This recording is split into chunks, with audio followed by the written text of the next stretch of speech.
Et l'actualité nous l'impose, vous nous reparlez de l'Ukraine. Eh oui, j'aimerais vraiment parler d'autre chose.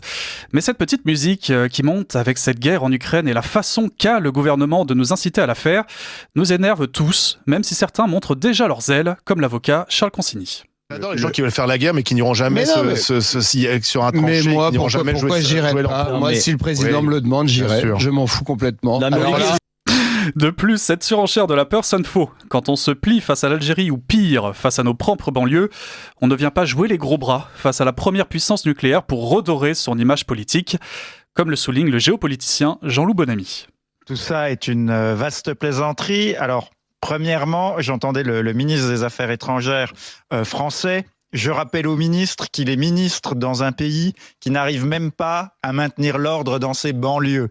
Donc, si là, on nous parle de tenir tête à la Russie et à Vladimir Poutine qui a le plus grand stock d'armes nucléaires, c'est le pays, la Russie, qui a le plus grand stock d'armes nucléaires de la planète. C'est un pays qui a montré qu'il était capable de payer le prix du sang, comme l'ont payé aussi d'ailleurs les Ukrainiens. Les Ukrainiens et les Russes ont montré qu'ils étaient capables de payer le prix du sang. Je ne suis pas sûr que les Français soient capables de payer le prix du sang. Et donc que la France commence par régler ses problèmes d'insécurité, par rétablir l'ordre partout sur son territoire, ce qui est très loin d'être le cas, par réindustrialiser le pays, parce que pour pouvoir fournir des armes et avoir une base de défense, il faut déjà avoir des usines.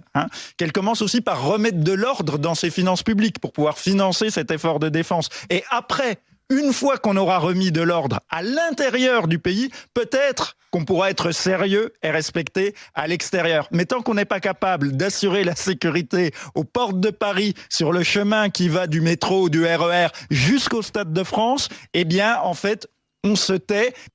Et pour renforcer un peu le clou de cette stratégie de la peur, une information pour le moins déroutante a été dévoilée par un journaliste sur CNews. J'ai appris à midi un truc qui m'a sidéré, c'est qu'on a demandé à la SNCF de prévoir des trains ambulances pour rapatrier du front des blessés.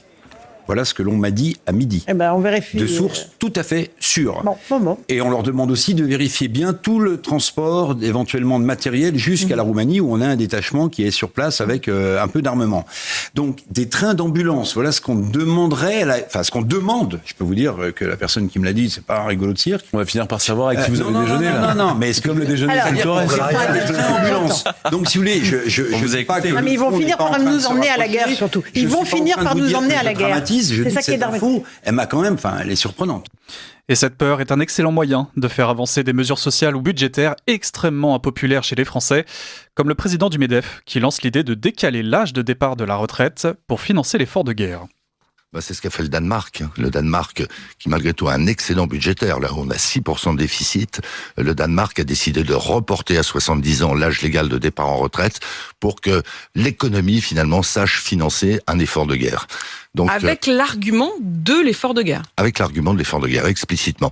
Alors, je suis pas en train de vous dire qu'il faut porter à 70 ans l'âge légal de départ en retraite en France, mais ça veut dire qu'il y a un consensus dans le pays et une conscience partagée que cette situation très grave nécessite des moyens exceptionnels.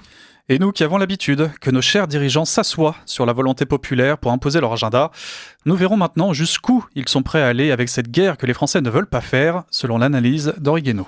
On ne peut pas faire la guerre si le peuple n'est pas d'accord, s'il n'y a pas une cohésion nationale forte. Or, aux États-Unis, il n'y a pas une majorité d'Américains qui ont envie de faire la guerre pour l'Ukraine ou pour d'ailleurs nulle part dans le monde. Et c'est pareil en Europe. La différence, c'est que Trump, avec tous ses défauts, moi j'ai vraiment aucune admiration pour la personnalité de Trump ni pour sa façon de se comporter. Mais il parle au nom de ses électeurs et d'une majorité de l'opinion américaine sur ce sujet, en tout cas. Les dirigeants européens ne parlent au fond qu'au nom d'eux-mêmes. Personne, il n'y a pas eu d'élections qui se sont jouées là-dessus. Il y a une déconnexion en Europe entre les politiques et la société, la population, qui est devenue un gouffre abyssal. Et 2 mois après le décès de Jean-Marie Le Pen, replongeons-nous un petit peu sur une archive de 2014 où le fondateur du Front National décryptait déjà ces tensions qui existaient entre la Russie et l'Europe.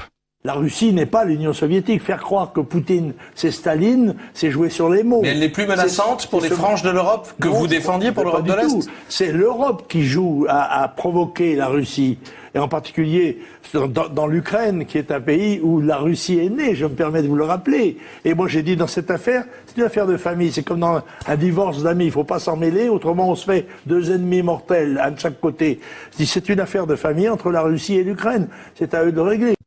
Alors beaucoup dénonçaient déjà cette prise de position à l'époque, mais au moins Jean-Marie Le Pen avait de la constance. Pas comme un certain Jacques Attali qui a complètement changé de discours d'après cette archive de 2015. Est-ce qu'il faut armer les Ukrainiens ? Les aider à se battre tout seuls, au moins ? Je ne pense pas que ce soit une bonne solution. D'abord parce que on ne sait pas où iront ces armes à la fin. Ensuite, comment peut-on reprocher aux Russes de les aider, d'aider les autres si c'est là. Mais alors on fait quoi ? Vous dites que les sanctions économiques, on n'ira pas faire la guerre. Les sanctions économiques, c'est pas très efficace. Armer les Ukrainiens. Il faut avoir quel est le meilleur positionnement ? Il faut avoir une hiérarchie des combats. Notre combat principal, c'est pas contre la position de la frontière entre l'Ukraine et la Russie. Notre combat principal, c'est contre l'islamisme fondamentaliste et le terrorisme qui est derrière. Et donc il faut savoir hiérarchiser les batailles. Pour finir sur ce dossier, pour vous c'est joué quoi en fait, quasiment. C'est joué quoi ? C'est-à-dire que l'Est de l'Ukraine peu à peu va revenir dans le giron russe et il ne se passera rien d'autre. Mais c'est leur affaire. Franchement, c'est leur affaire. Alors, autre cas de... Ça ne me gênerait pas. Et sur RMC, le petit frère de Philippe de Villiers, Emmanuel, a pointé le manque total de crédibilité de Macron après son discours de la semaine dernière. Mais là, le ton grave, la cravate noire, les termes employés jusqu'au terme « la patrie a besoin de vous ». On était en 1914, là. Non, c'est déplorable. Il n'était pas crédible. Il n'était pas crédible pour 3 raisons principales. Il a commencé sa présidence par couper dans le budget militaire, ce qui a amené mon frère Pierre, qui était aimé des militaires, un type extrêmement sérieux. Il a été obligé de lui-même, il n'a pas été viré, c'est lui qui a démissionné parce qu'il a dit à l'époque « Je ne pourrai plus regarder mes gars dans les yeux avec un budget amputé, on ne peut plus accomplir nos missions. » Donc le président a commencé son mandat comme cela. En second lieu, le président, au moment du Covid, avait commencé ses allocutions aussi en répétant « Nous sommes en guerre ». À partir du moment où il a dit ça pour le Covid, il est plus crédible pour parler de guerre parce que la guerre, c'est autre chose que le Covid, malheureusement, même s'il y a eu des morts, même si c'était un grand mal. Et puis enfin, le président qui termine son allocution en prestidigitateur en disant « On va doubler l'armée, mais ne vous inquiétez pas, on n'augmentera pas les impôts ». C'est du show business. On accuse Trump d'être un acteur, mais là, c'était pire que Trump. Et un ancien ministre qui, jusqu'à aujourd'hui, ne faisait plus parler de lui, a tenu à prendre la parole pour dénoncer la folie va-t-en-guerre du président qui met gravement en danger notre pays. Hervé Morin. J'ai trouvé le discours sur le fond inutilement inquiétant et excessivement inquiétant. Aller dire que la menace aux frontières, c'est la menace russe. C'est une menace. Voilà. Ce qu'il a dit sur les interventions russes, sur nos réseaux, etc. Tout ça est juste. De là à dire que les Russes sont aux frontières de la France, pardon, ils sont même pas capables d'écraser les Ukrainiens. Alors, considérer qu'ils seraient capables d'écraser l'ensemble du bloc occidental, ça n'existe pas, cette histoire. Et une autre archive, cette fois sur la chaîne YouTube Thinkerview, où l'historien Emmanuel Todd alertait dès 2018 sur l'échec, voire l'incompétence totale d'Emmanuel Macron sur le plan géopolitique. Il y a un niveau d'irresponsabilité géopolitique chez Macron qui est hallucinant. C'est un enfant. Il fait joujou. Mais qu'on lui rende sa boîte de soldats de plomb. Et vous voyez, c'est vraiment... parler de la Russie, désigner la Russie comme adversaire, comme menace, etc., c'est d'une part idiot, mais c'est dangereux pour la France. Mais ça fait bien. Car comme... ça fait bien. Non, mais ça monte et... Non, mais de toute façon, c'est même pas la peine. En ce moment, il y a tellement de gens qui critiquent Macron et son incompétence multidimensionnelle est tellement évidente que j'hésite presque à en rajouter. Et vous terminez par un coup de gueule. Et oui, depuis quelques semaines, et je pense que ça deviendra une habitude, ces chroniques se concluent par un magistral coup de gueule d'une personnalité. Et je m'éloigne pour une fois un petit peu des plateaux de télévision, car aujourd'hui, c'est le youtubeur Greg Tabibian qui a tenu à régler son compte avec le président de la République. Quant à toi, Emmanuel, je vais te dire pour la première fois en 7 ans ce que je pense sincèrement de toi. Tu n'es qu'un petit monarque de pacotille, jouant à Louis XIV dans les dorures de l'Élysée pendant que son royaume part en lambeaux. Un Jupiter en carton-pâte, enfant pourri gâté de la République, qui préférerait faire atomiser la France plutôt que d'admettre un seul instant que son trône vacille sous le poids de son incompétence flagrante. Emmanuel, tu n'es qu'un garnement capricieux qui confond la France avec sa chambre d'enfant, piétinant la démocratie comme un jouet qui l'ennuie.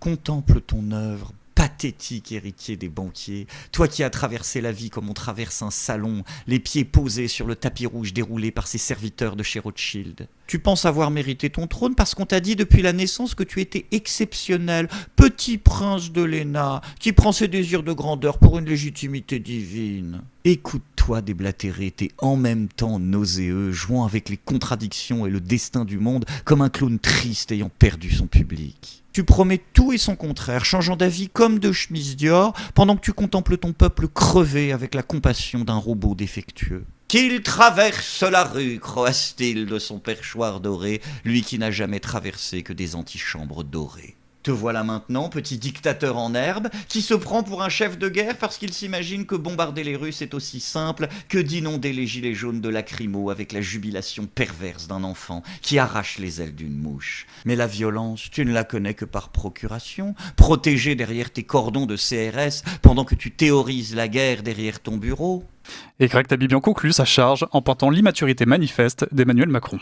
Regarde comme tu t'agites, petit pantin du CAC 40, utilisant chaque crise, chaque tragédie comme une occasion malsaine de dresser ton peuple récalcitrant. Emmanuel, tu n'es qu'un préfet de pensionnat, se croyant chef de guerre et dramatisant chaque contrariété pour asseoir son autoritarisme de façade. Et s'il cherche un responsable, dites-leur chaque jour, vous l'avez devant vous.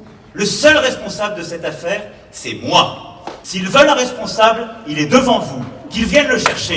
Mais ton narcissisme pathologique commence à se fissurer, n'est-ce pas? Sous le vernis de l'arrogance, on devine la panique de l'enfant gâté qui réalise que peut-être cette fois-ci, Tata République et Maman Brigitte ne pourront pas le sauver. Alors tu t'accroches à ton fauteuil comme à une bouée de sauvetage, incapable d'entendre les hurlements de la rue qui réclament ton départ, trop occupé à admirer le reflet de ton biceps photoshopé dans les miroirs de Versailles. Mais maintenant que l'algorithme bug, eh bien tu tournes en boucle, répétant sans cesse et inlassablement les mêmes éléments de langage, pendant que la France réelle, celle que tu n'as jamais connue, se meurt sous les coups de ta gouvernance autistique. Casse-toi, pauvre. Oui, je pense qu'on peut conclure là-dessus. Je vous dis à la semaine prochaine, chère Liselotte. Merci Louis, à la semaine prochaine.